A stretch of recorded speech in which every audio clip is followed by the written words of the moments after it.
Chapter 11, Heights of Harmony has changed. Amidst deceit and power play, Adalyn stood, uneasy sway. Secrets whispered, plans entwined. In the depths of shadows, truth confined. Guilt and intrigue, a tangled skein. As victors rise, leaving chaos in their train. Adalyn James strode confidently into the conference room, her eyes scanning the faces of those gathered. Something was off, she could sense it. Mr. Matthew's deference to Remy Stone was almost too much to bear. But before she could even process it, Victor Rodriguez stepped in, taking charge as usual. "Adalyn, let's get the contract out of the way," he said, his voice smooth as silk. And just like that, the contract was in her hands, signed and ready to go. Adalyn couldn't help but feel a twinge of unease. Had Victor even read through it? But his smile was reassuring, and she let it go. "Adalyn, I'll need you to pay more attention to this project in the future, and if there's anything wrong, feel free to call me, Mr. Matthew said, his eyes flickering over to Victor. Adalyn spoke up. "Mr. Matthew, don't you want to review the contract first?" Victor stepped in once again. "Adalyn, work. I do not have any uneasiness." He looked to Remy Stone for approval, and when he received a nod, he let out a sigh of relief. "It's done. You go ahead. I'll go out first," Victor said before making his exit. Adalyn couldn't help but feel like something was still off, but she pushed the feeling aside. Jacob James spoke up. "Mr. Matthew, the contract?" Mr. Matthew smiled. "Oh, the James family gentry. I have signed the contract, but there is one thing. This project must be given to Adalyn James to take charge, or I will terminate the contract at any time." Victor's authoritative demeanor returned. "And kick all these insensitive things out of the James group. There is no need for the James family to keep this kind of ungrateful dog." The executives standing in the doorway were stunned into silence. Victor's ruthless nature was on full display, but no one dared to challenge him. After his exit, Jacob James was left standing there, frozen. "Boss, me," a few of the executives said, unsure of what to do next. Jacob James was at a loss himself. "You guys don't have to come tomorrow," he said, feeling helpless. The surrounding employees were all whispering about Adalyn James. What was her relationship with Victor Rodriguez? How had she managed to change the course of the James family in just a few short moments? Adalyn knew that she had a lot of work to do if she was going to make this project a success, but for now, she couldn't help but feel a twinge of guilt for the executives who had lost their jobs.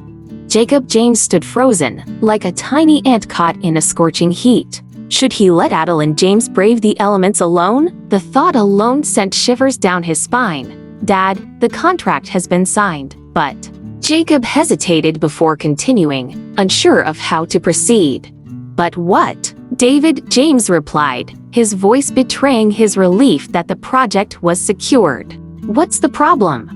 "Mr. Matthews wants Adalyn to take over the project," Jacob said in one breath, explaining everything that had happened that day. "How is that possible? What has Adalyn done to warrant such a request?" David James's voice was cold and stern. Victor Rodriguez, the man of the hour in the Heights of Harmony circle, was the key to this mystery. Adalyn had no right to be treated so politely by him, but there must be a secret that nobody knew. As she sat in the meeting room with Remy Stone, Adalyn couldn't help but feel a sense of surreality surrounding the day's events. "What the hell is going on here?" she asked suspiciously, staring at Remy Stone. Remy Stone looked somewhat helpless as he replied, "I admit that this has something to do with me." Adalyn couldn't believe it. Everything was planned by Remy Stone. That explained why he dared to go against David James and his son without fear of retaliation. As she tried to make sense of it all, Remy Stone smiled and explained, "My parents helped him when he was down and out, and he owes me a favor. Today, he's here to return it." Adalyn snorted coldly. "Do you really expect me to believe that? Even if he owes you a favor, he doesn't have to stoop so low." Remy Stone's reply only added to the confusion. Adalyn, you forget that I used to be the boss of the Stone family. Who knows what the future holds? Adalyn realized that the Stone family held more power than she initially thought. She still wasn't sure if Remy Stone was telling the truth, but she couldn't find a reason to refute it. Remy Stone reassured her, "Don't worry, just remember that I won't harm you." Adalyn looked at Remy Stone's sincere face and couldn't help but feel that there was more to this story than meets the eye. As they left the meeting room, Remy Stone took Adalyn's hand and walked away, leaving all the company employees watching in disbelief. Meanwhile, at the Matthew Group, Victor Rodriguez was on the phone, answering respectfully. His expression showed that he was flattered by the praise he was receiving. "Big brother, things have been done," he said. "I have received the news. This time, you have done well.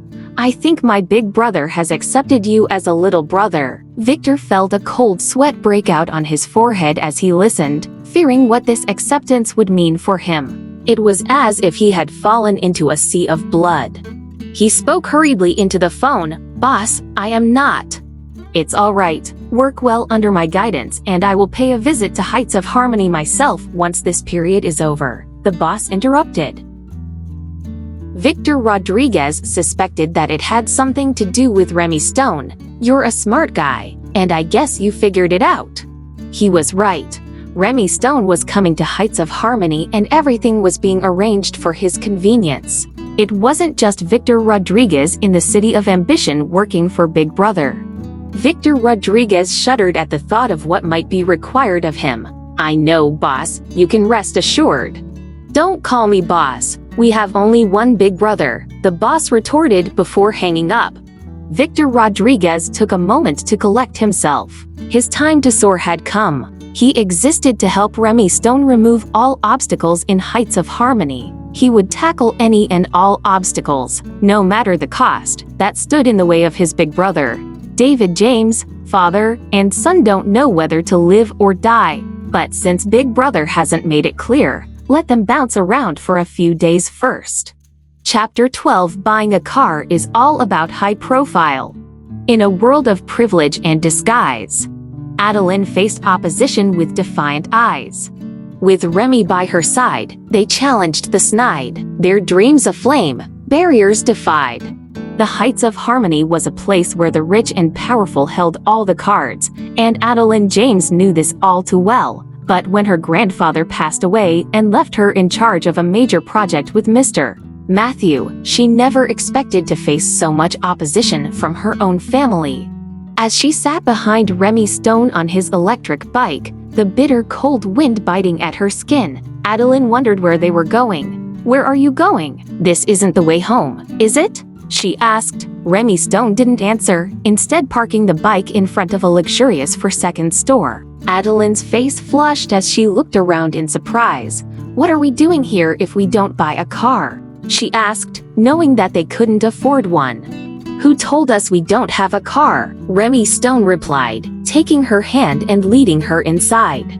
As they walked through the showroom, Adalyn couldn't help but be drawn to the beautiful cars on display. She had always dreamed of owning her own car, but her family's financial struggles made that impossible. But as they were approached by salespeople who sneered at their appearance, Adalyn felt her heart sink. She wanted to run away and hide from the embarrassment, but Remy Stone stood his ground.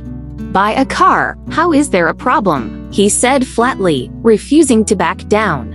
Adalyn felt a flicker of hope ignite in her chest as Remy Stone took charge, standing up to the snobbish salespeople who looked down on them.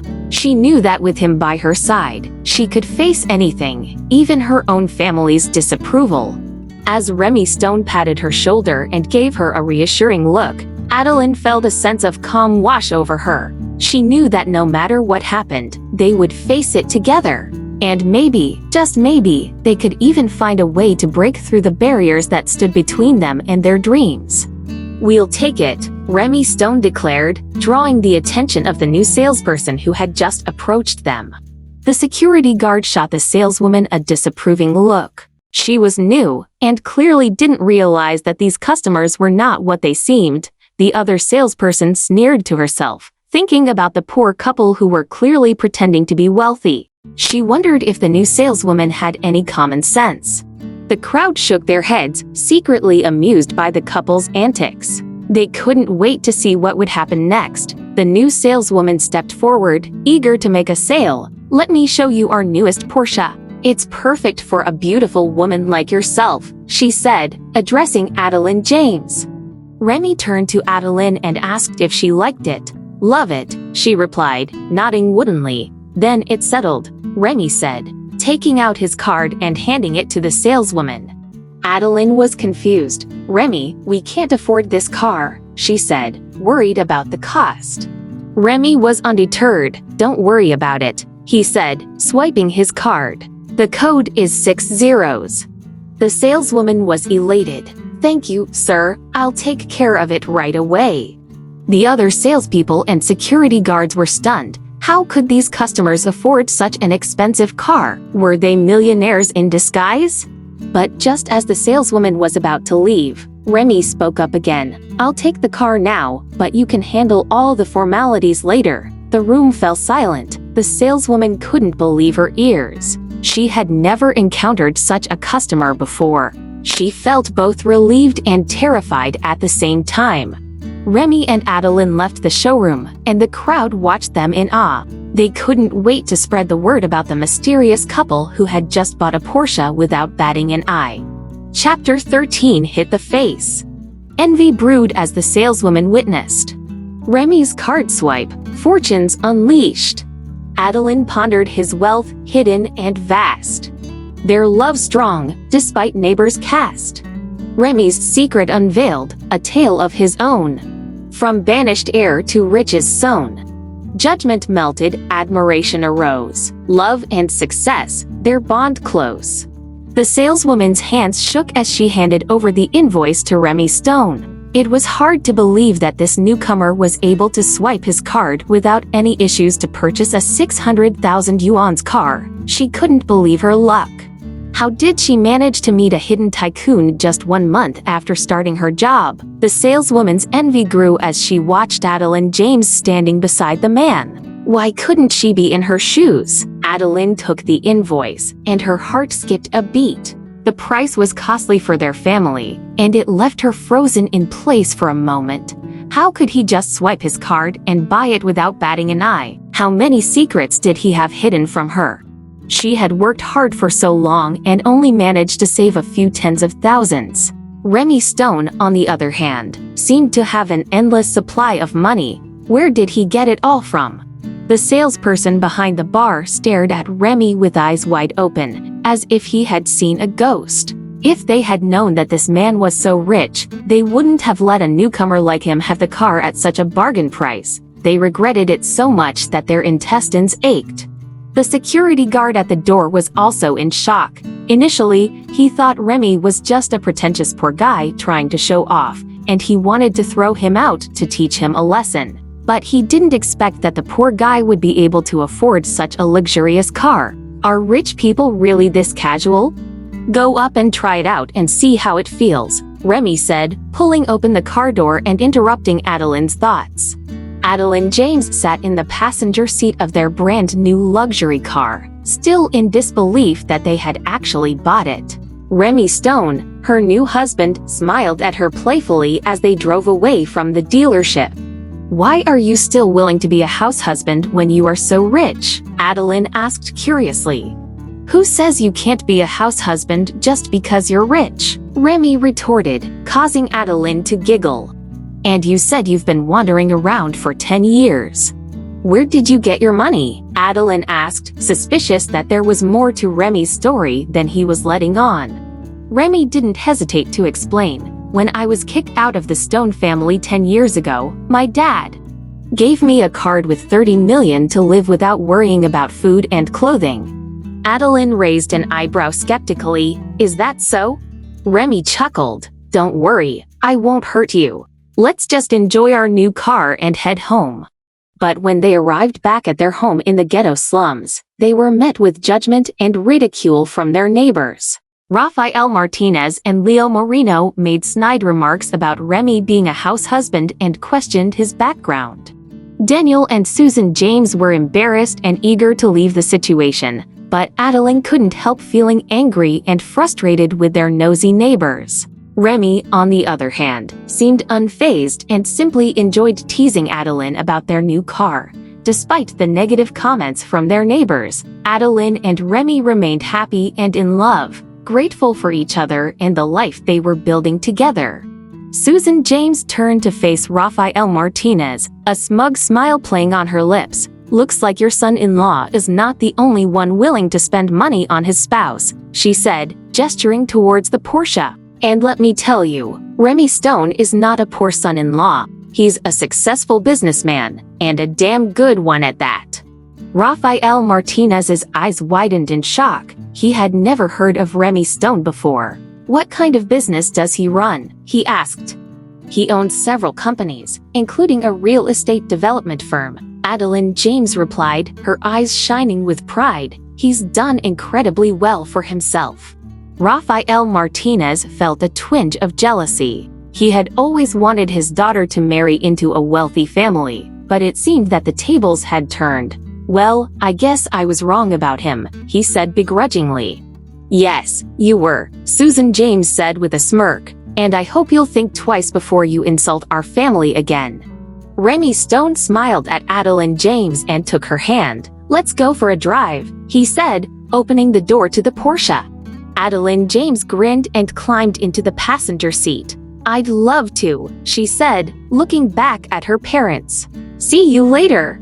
As Remy Stone drove away, Rafael Martinez couldn't help but feel a sense of admiration for the man. He may not have been born into a wealthy family, but he had worked hard and made a success of himself. Maybe, just maybe, his son-in-law wasn't such a loser after all.